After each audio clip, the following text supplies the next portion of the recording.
Nadia Massih is covering this story for us. She joins me now from Bobigny, northeast of Paris.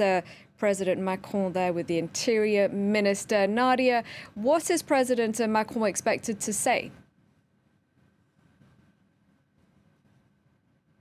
Where Emmanuel Macron speaks to the public a little bit later on today after he meets with officials here in the northeast of Paris for a coordination conversation about ways to combat extremism and separatism in this part of Paris. As you say, this is an attack that has really sent shockwaves through France, and Emmanuel Macron now wants to show that he is a president who will not just use his words but actions as well. So I suspect we may hear a bit more details about some of the things that have been announced in the past couple of days, including those plans to deport over 200 people in France who are foreigners who are believed linked to extremist groups abroad.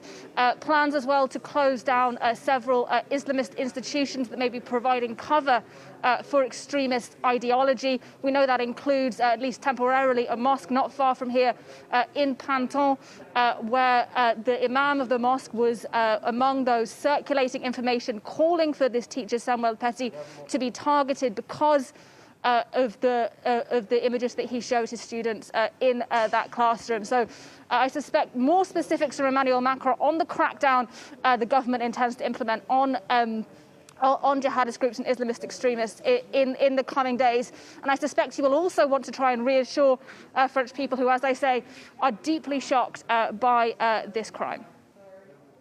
And Nadia, what more can you tell us about the investigation?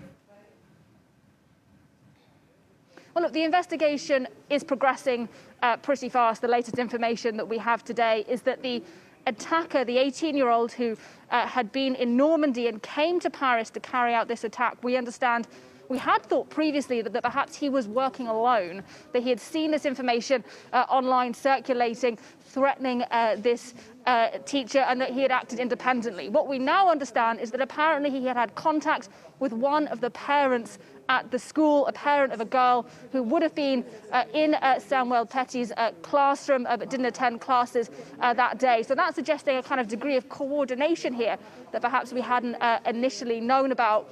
Around a dozen people are still also in custody, being questioned by police in relation to this case.